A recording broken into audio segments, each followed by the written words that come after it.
nga kasing-kasing aton nga pangunahuna nga ang pulong sa Ginoo may naadjud nga dako nga panalangin sa ato. Okay?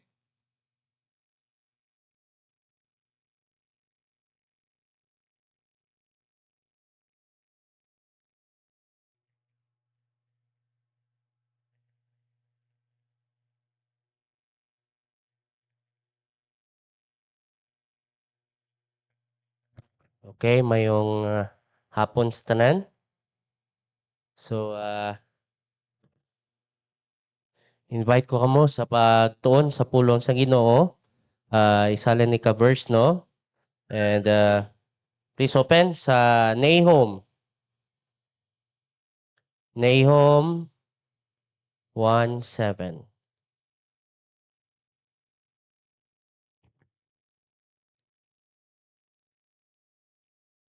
Okay. Taon tabi ko makita nyo in 1 minute. Nahum 1:7. May kayo na nga libro ba? Nahum 1:7. Okay, so kung mabasaan nyo dira, please basahon na to, no? Ready, begin. The Lord is good, a stronghold in the day of trouble, and He knoweth them that trust in Him. Magapo kita. Ginoo Diyos nga balaan, salamat sa kaning hapon nga ginhatag mo sa amo. Salamat Ginoo sa opportunity nga makatuon sa imo pulong. Ginoo, ikaw magaistorya sa amo, ka maghatag sa amon sing kaalam nga masabtan ang kaning mga kamatuoran o kung paano kani matuman sa amo nga kinabuhi Ginoo. Ikaw mag-guide sa imo nga lagad. We pray for your spirit, O Lord, nga mag-work out Ginoo sa amo niya kasing-kasing. In Jesus' name, Amen. So, title sa kaning message, Where do you run when troubles come? Where do you run when troubles come? So, asa kita nagadalagan kung ay mag-abot ng mga trouble, no? Pagsulay. Now, again, hununaan ko, why do troubles come? Now, unsa ginapasabot sang trouble? So, familiar kita, no? Trouble can be mga kalisod, adversity, no? Mga kalisod, affliction, anguish, no? Kasubo, or distress. So, why do troubles come? So, may upat ko diri nga ginbutang. Of course, troubles come so that we can know God. Dili mo mabalaan kung unsa kagamhanan ng Ginoo not until kung naay mga pagsulay. No? May mga kaginan, dunggan nato, mga testimonies, no? So dili na to mabalaan kung unsay kagamhanan ng Ginoo not until kung naay pagsulay. Isa pa jud, of course, to test our faith. No? Aton nga pagtuo. Murag exam. Kung asa na kita karon sa aton nga pagtuo. Kung nag-grow ba kita, nangin malig-on ba ang aton nga pagtuo? Or naging maluya kita. No? And pagi sa mga pagsulay, pangunauna kita kung kamusta aton nga pagtuo, o kung maayo aton nga response, kung nakita naton nga maluya, then dira kita ga pangita sa pagi kung paano nato mapalig-on ang ato nga pagtuo. Another thing is troubles come so that we can grow. No? Kung hayahay lang ang kinabuhi, dili kita magtubo. No? Dili kita mag-mature. No? Kung pareho sa lawas ba, kung puro lang kaon, wala exercise, wala luya. No? Puro lang kaon, no? Mao man na sa aton yung pagtuo, no? Na ikilangan nag-exercise aron nga ma-strengthen ang aton nga faith. And another thing why troubles come is because we are living in a sinful world. No? Habang nakita diri sa kalibutan na yung mga troubles jud, no? Dili no maiwasan. Kristohanon ka man o dili, may naadjud. Hangtod na hantod buhi kita, no? Og mawala lang na kanang trouble kung naana kita sa Ginoo. especially sa amo karon no, dool na bilang advisor sa sector 2 camp, dool na ang amo nga camp no, a week and a half, no? Dool na lang. O grabe daghan jud yung mga trouble, no? Trials. O matistingan jud ang imo nga pagtuo, no? But one thing that ang pangutana da, how do we respond to troubles, no? Paano kita nag-react, no? Unsa ato niya action, no? Masuko kita, mangaway kita, tudlo nato sa uban, or magtalikod na lang kita sa Ginoo, no? Where do you run when troubles come, no? Asa ka nagadalagan, no? So may this be a challenge sa ato based sa kaninga verse sa Nahum 1:7.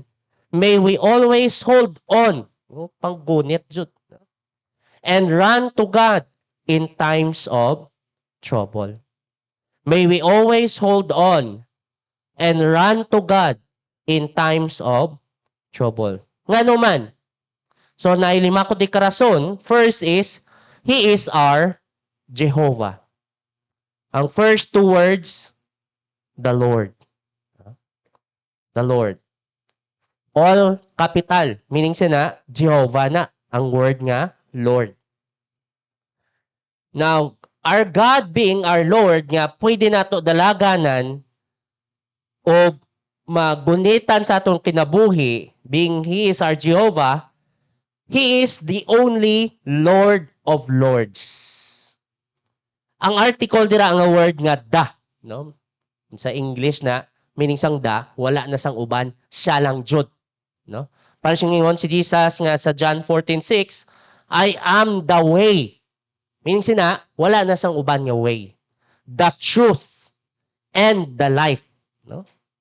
O ginsulti diri, the Lord, no? It means that He is the only Lord of Lords, no?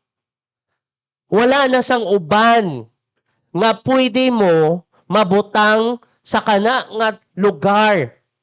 Wala na may makapantay sa Ginoo. Exodus chapter 15 verse 11 ang gaingon, O Ginoo, kinsa sa mga Dios ang sama kanimo? Walay sama kanimo sa pagkabalaan o pagkagamhanan. Ikaw lang ang Dios nga nagahimo o katingalahang mga butang. May nailhan ka nga makahimo ka na? Wala jud. Even there are times nga ang si Satan, ang kalibutan, nagapaningkamot nga iiladon kita nga sila ang Lord of all. No? In fact, si Satan naningkamot siya nga iiladon si Jesus sa ang gintintal niya si Jesus. In Matthew chapter 4 verse 8 to 10 dira, isa sa mga temptation ni Jesus, kay Jesus, gindala ni Satan si Jesus sa isa ka bukid, no? Pinakataas. O ginpahayag ni Satan ang kaharian sang kalibutan o ang tanan nga glory sang kalibutan, no? As if nga ginapahayag niya nga dako ako, gamhanan ako.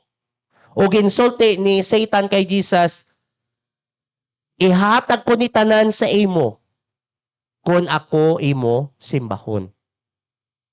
Well, of course, tubag ni Jesus, get out of here, Satan. For the scripture says, you must worship the Lord your God, serve only Him. Wala na sang uban. Ang Ginoo lang jud. He is the only Lord of Lords. And not only that, being Jehovah, He is your eternal God. Na ang kaulugan sang word nga Lord dira, kung translate ko, of course, familiar kita, it means Jehovah. Ang ginapasabot na sang Jehovah is that God is eternal, no? Walay ginsuguran, walay katapusan. He is self-existent, self-sufficient. Kung kinsa man sa sing una hangtod karon, wala siya nagabag-o. No? Gamhanan man siya gyapon. Wala nagabawas ang iyang power, no? So makita mo dira, He is the only Lord of Lords. He is your eternal God. But not only that, being your Jehovah, He is your Father. Kung ikaw nakadawat kay Jesus, ang Ginoo, dili lang siya imo nga eternal God, kundi siya imo amahan. Romans 8:15 nagaingon, kaya ang espiritu nga inyong nadawat wala maghimo kaninyo nga mahadlokon sama sa inyong gibati kaniadto sa dihang mga ulipon pa kamo, no, ulipon sa sala, no? Hinuon naghimo kini kaninyo nga mga anak sa Dios. Karon, pinaagi sa Espiritu Santo, makatawag na kita sa Dios nga amahan, no? Ang kalibutan, nagapaningkamot sila nga manawag sa Ginoo, no? Halos tanan nga santos ampuan. Halos tanan himuon para madunggan. Pero ikaw kay naay relasyon ka sa Ginoo, makapanawag ka sa Ginoo. So He is our Jehovah. That's why we can hold on to and run to God in times of trouble. Number 2, He is good. The Lord is good. So, pwede rin, no? Sa verse 7. It described dira sa first part, gin-describe sa kung unsa ang Ginoo. Ang ikaduha dira, gin-describe ang iyang character.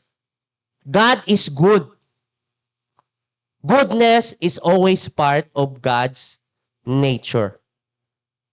Knowing God is good, it means that He is always good in His person. Maayo siya permanente, no? Dili usay sa tao nga mulag arabuton. Tao alabuton jud, no? God is always good. He never changes. Whether there is trouble or not, He is always good. So tidira sa Psalm 25 verse 8, good and upright is the Lord. Now, talking of God being good, ang Ginoo maayo, it means na He is never neutral. Tandaan niyo na, ari na. Knowing that God is always good, maayo siya, He is never neutral. Now, Psalm 33 verse 5 describes ang goodness ng Ginoo. So, tiyo diray, gigugma sang Ginoo ang katarong or righteousness o justisya.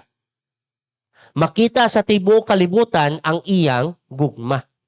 So, God being good is that, dili lang sa usay may wrong mindset na God is good. Yes, thank you. No? Then, knowing God is good, padayon lang kahimo dautan. Now, may mali nga Panginoon na knowing that God is good, so ang Ginoo pwede maging neutral. Tunga-tunga lang. No. Knowing God is always good, it means also that ginaygugman niya ang matarong, which means He hates evil. No? Now, He is always good in His person, but also, He is good in all that He does. Dili lang kung kinsa siya, kundi maayo man siya, makitang niya kaayo sa iyang nga ginahimo.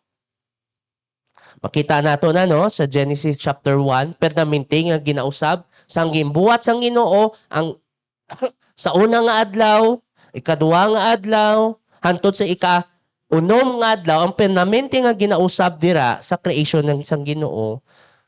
Behold, it was very good. Sang gimbuhat sang Ginoo ang tanan, it was very good. Dili lang makita kung kinsa siya, makita sa iyang ginahimo, no? Ang Ginoo maayo, no? His work is always perfect. Knowing that God is good, ang iyang ginahimo is always perfect na, no? Of course, karon naglain ang palibot is because dili sa ginhimo sang Ginoo kundi because sa sala, no? Nagsugod daot ng tanan is because of sin. God's work is always perfect. Dili yan na kinahanglan i-manipulate. No, unsay nga idea sa manipulate? Tandaan siyo na sa nga kami sa high school, nag-project kami sang bako ba? Bako? Ano tawag ka? Bako? Nga kuha balas? No? Hydraulics. So, kuha kami injection, muna butang naman sang may linyang tubig para magliyok-liyok ang muni ginahimo nga project. Deadline na, cramming kami. Wala pa naman na pintahan. Wala kami kapalit pinta. Nangita kami pinta sa palibot sa eskwelahan. May nakita kami. Gamit na mo to, ang pinta. Ang lain lang, kay dugay magmala nga pinta. Ambot unsa nga dugay magmala. So, pag science exhibit na mo, gimpresent na mo dito para makita sa tanan. So, ang mga estudyante nga gikan sa eskwela, ilahi nga mga eskwelahan, lantaw sa amon niya nga obra, dili ma-avoid nga tandugon nila nga amon niya obra, makita jud ang inagyan sang pinta nga ginapahid nila sa palibot. No? Ang kamot sang tao dili jud perfect maski unsa ka paning kamot.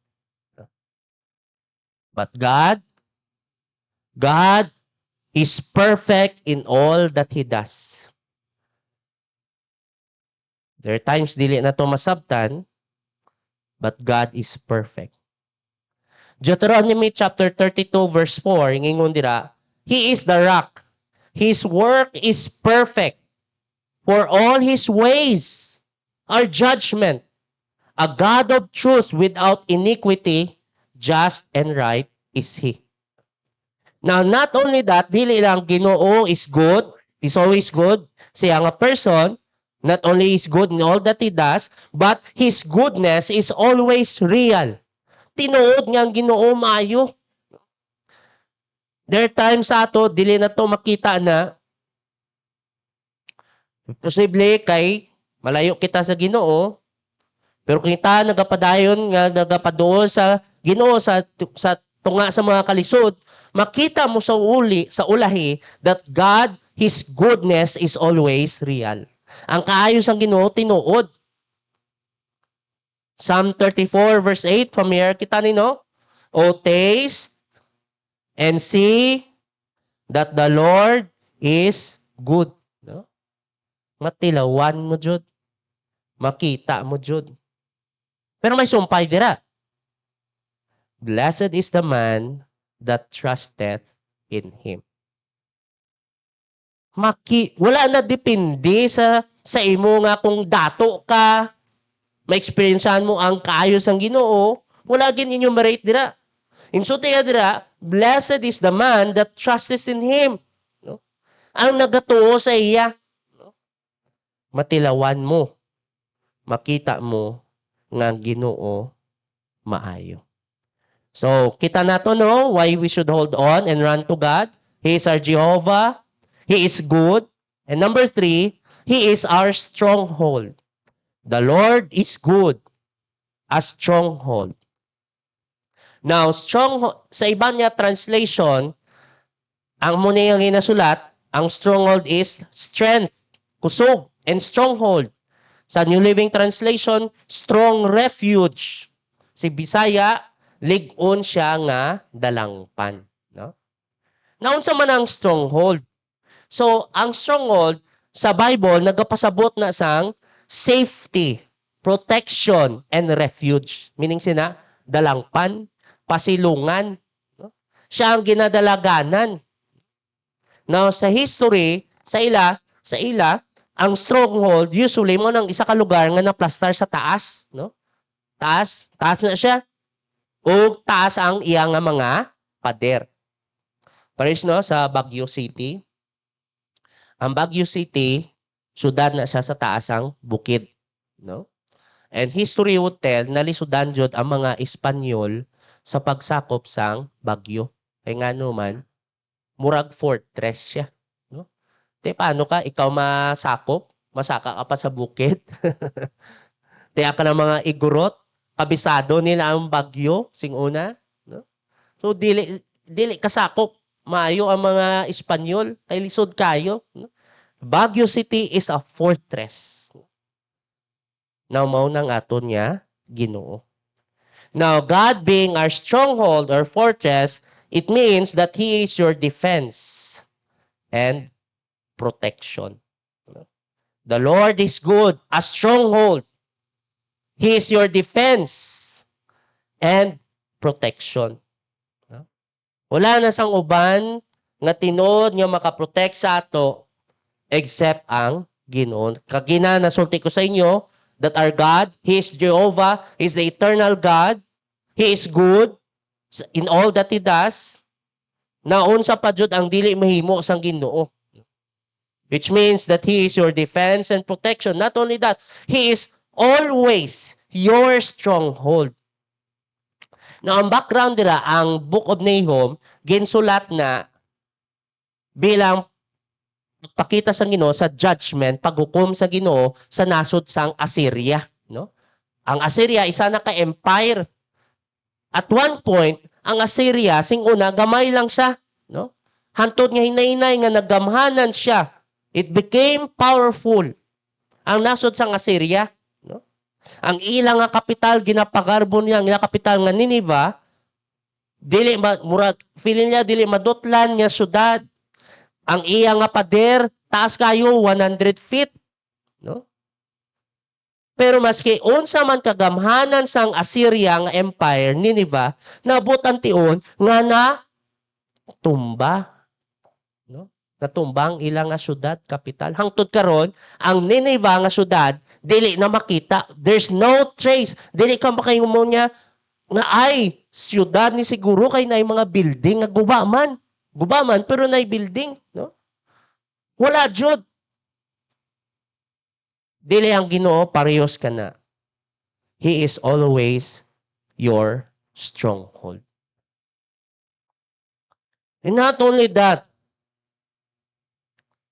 of course, He is the sovereign God. God being our stronghold, He is the sovereign God. He is the one who is in control of everything. Now, lantan nyo dira sa Nahum chapter 1, verse 9 to 12. Nahum chapter 1, verse 9 to 12. Sulti dira, basang ko sa NLT, why are you scheming against the Lord? Gina-refer ni, no, sa nasod sa Assyria. Why are you scheming against the Lord? He will destroy you with one blow. He won't need to strike twice. Isa lang ka lampos. Wala na kamo. His enemies, away sang Ginoo, tangled up like thorns, staggering like drunks, and will be burned like dry straw in a field. No, pares na sa mga sagbot nga laya na ba? Dabukan mo, sunugan mo, aptik masunog. Who is this king of yours who dares to plot evil against the Lord? Kinsa man ang magkontra sa Ginoo? Verse 12. This is what the Lord says.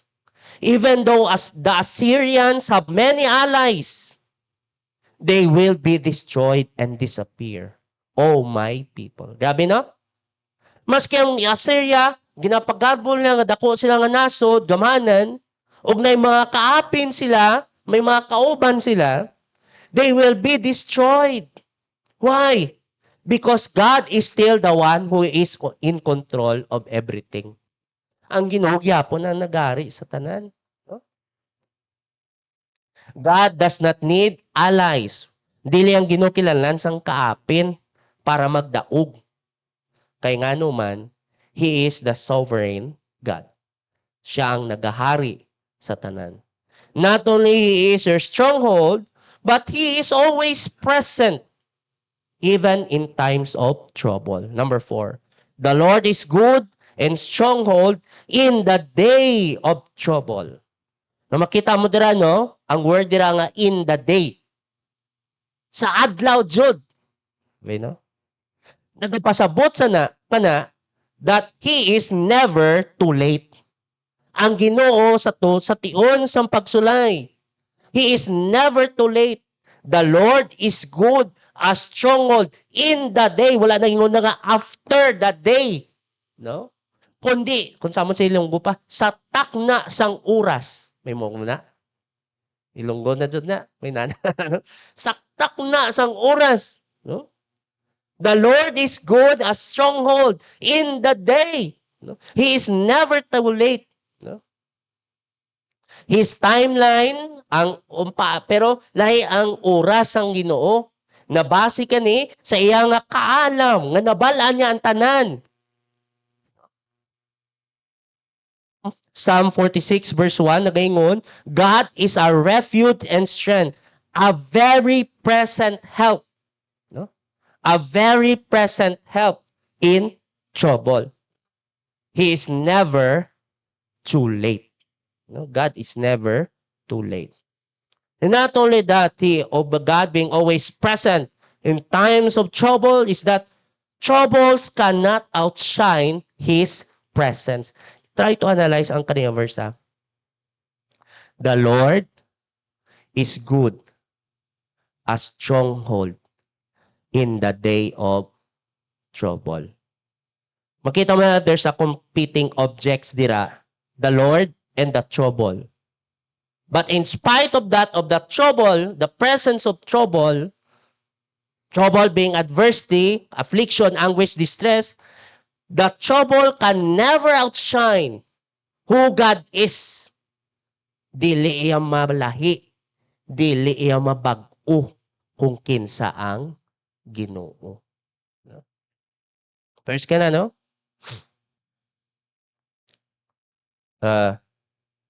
God is still good and in charge even in the day of trouble. Troubles can never outshine who God is. And number 5, He knows you. The reason we should hold on and run to God is because God knows you. The Lord is good, a stronghold in the day of trouble. Last dara nga phrase. And He knoweth them that trust in Him. God knows you. He knoweth them. He empathize with you. Meaning sa word niya empathize, may word niya sympathize, no? Minsan sympathize na luoy ko sa imo, no? Pero layang empathize, ang empathize, wala ka lang naluoy, kundi ginabutang mo yung mga sarili sa iya nga posisyon. Ginatry mo bati ang iya ginabati. Gets mo? No? Ngunang empathize.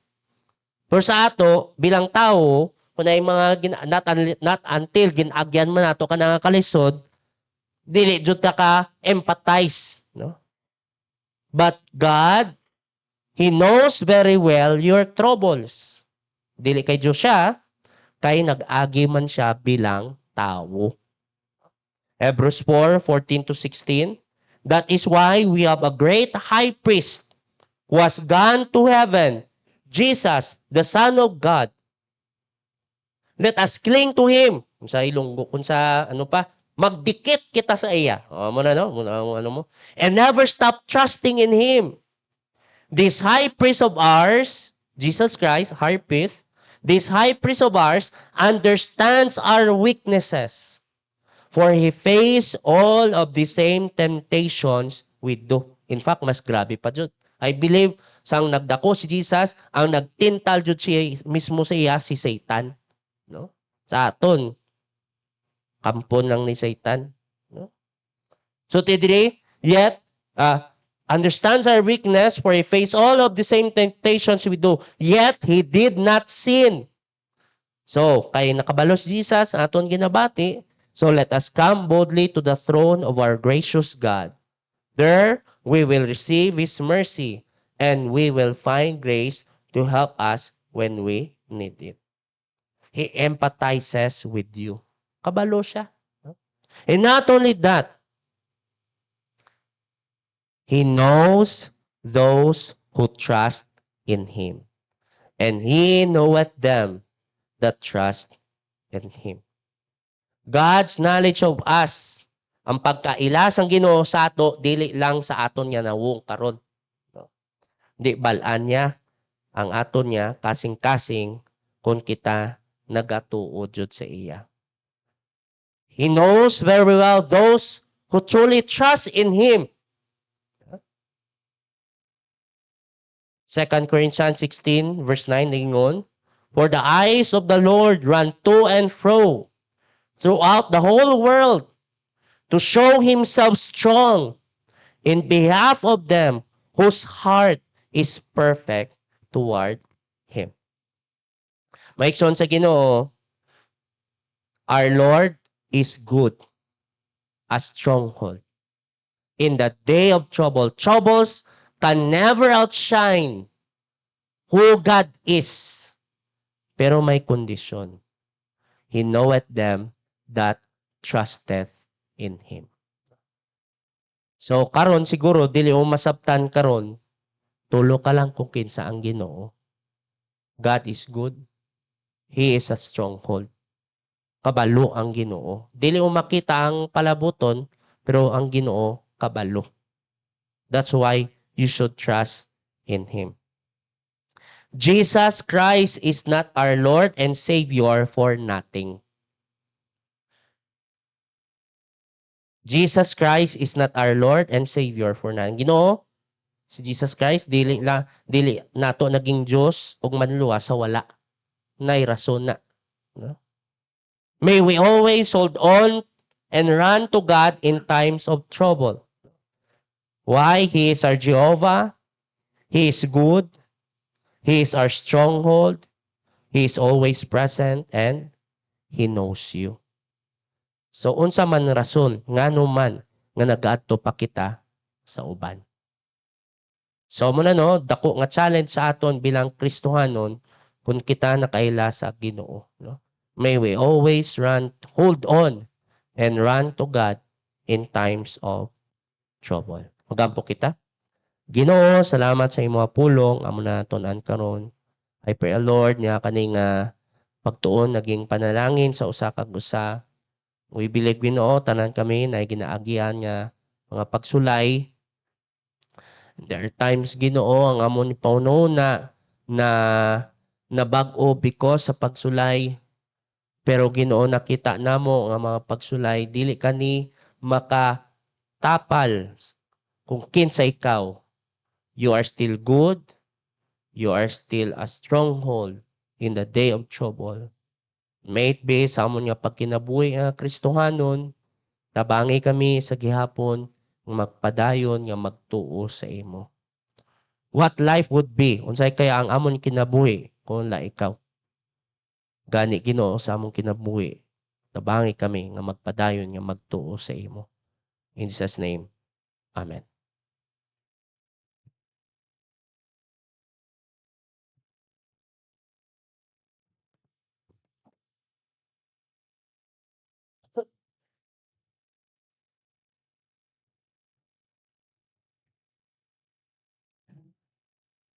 Okay, katon kita sa pagampo, no?